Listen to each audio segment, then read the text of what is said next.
విశాఖ మహానగరంలో మాయగాళ్లు రెచ్చిపోతున్నారు. అమాయకుల అవయవాలను కాజేసి కాకా హోటల్లో ఇడ్లీలు అమ్మినంత ఈజీగా అమ్ముకుంటున్నారు.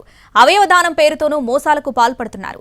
తాజాగా కిడ్నీ ట్రాన్స్ప్లాంటేషన్ పేరుతో 10 లక్షలు కాజేశాయి ఓ కార్పొరేటర్ ఆసుపత్రి వర్గాలు. దీంతో ఈ వ్యవహారంలో తీగలాగుతున్నారు పోలీసులు.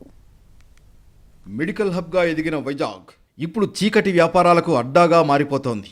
కిడ్నీ అందజేస్తామంటూ సీతమ్మధార ఎన్ఆర్ఐ ఆసుపత్రి వర్గాలు ఓ వ్యక్తిని మోసం చేశాయి. దీంతో నెఫ్రాలజిస్ట్ డాక్టర్ వాణితో పాటు ఆసుపత్రి కోఆర్డినేటర్ అనిల్పై ద్వారకా పోలీస్ స్టేషన్లో కేసు నమోదైంది. నగరంలోని పురుషోత్తపురానికి చెందిన వెంకట సత్యనారాయణ గోపి భార్య లక్ష్మి ఆరోగ్యం బాగాలేదు. దీంతో ఎన్ఆర్ఐ ఆసుపత్రికి వెళితే కిడ్నీలు చెడిపోయినట్లు చెప్పారు. ట్రాన్స్ప్లాంటేషన్ చేయాలని సూచించారు. ఆసుపత్రి కోఆర్డినేటర్ అనిల్ను సంప్రదిస్తే ఆయనే అన్నీ చూసుకుంటాడని తెలిపారు డాక్టర్ వాణి. దీంతో అనిల్ను కలిశారు గోపి. అయితే తమ దగ్గర కిడ్నీ దాతలు ఉన్నారని 27 లక్షల రూపాయలు చెల్లిస్తే ట్రాన్స్ప్లాంటేషన్ చేయిస్తామని చెప్పాడు అనిల్. దీనికి గోపి అంగీకరించడంతో అడ్వాన్స్గా 10 లక్షలు తీసుకున్నాడు అనిల్.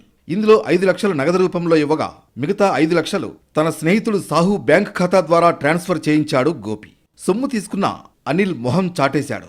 మరోవైపు లక్ష్మి ఆరోగ్యం క్షీణించడం మొదలైంది. దీంతో లక్ష్మిని మరో ఆసుపత్రిలో చేర్పించారు. జీవన్దాన్ పథకం కింద ఆమెకు కిడ్నీ ట్రాన్స్ప్లాంటేషన్ ఆపరేషన్ చేయించారు అధికారులు. అయితే తాను చెల్లించిన 10 లక్షలు వెనక్కివ్వాలని ఎన్ఆర్ఐ ఆసుపత్రి చుట్టూ కాళ్లరిగేలా తిరిగాడు గోపి. కానీ ఆసుపత్రి వర్గాల నుంచి స్పందన రాలేదు. పైగా మరోసారి ఆసుపత్రికి వస్తే అంతు చూస్తారని బెదిరించాడు అనిల్. దీంతో గోపి పోలీసుల్ని ఆశ్రయించాడు.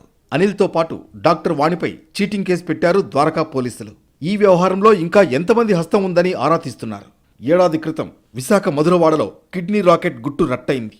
అంతకుముందు ఒడిశాను కుదిపేసిన కిడ్నీ రాకెట్ మూలాలు కూడా విశాఖలో వెలుగు చూశాయి. 7 హిల్స్ ఆసుపత్రి డైరెక్టర్ ప్రభాకర్ బాబు సూత్రధారి కావడం అందరినీ ఆశ్చర్యపరిచింది. ఆ కేసులో ప్రభాకర్ బాబుతో పాటు మోహన్ లెంకాను అరెస్ట్ చేశారు కటక్ పోలీసులు. గత 5 ఏళ్లలో వైజాగ్లో కార్పొరేట్ ఆసుపత్రులు, క్లినిక్లు పుట్టగొడుగుల్లా పుట్టుకొచ్చాయి. అనుమతులు లేకుండా నడుస్తున్న ఇలాంటి ఆసుపత్రులే అక్రమాలకు అడ్డాలుగా మారాయి. చికిత్స కోసం ఉత్తరాంధ్రతో పాటు ఒడిశా, ఛత్తీస్గఢ్ నుంచి వచ్చే నిరుపేదలు, నిరక్షరాస్యుల్ని మాయ చేస్తున్నారు కేటుగాళ్లు. వాళ్ల కిడ్నీలను కాజేస్తున్నారు. విశాఖలో వరుసగా వెలుగు చూస్తున్న అవయవాల అమ్మకాల వ్యవహారాలు ఆందోళన కలిగిస్తున్నాయి.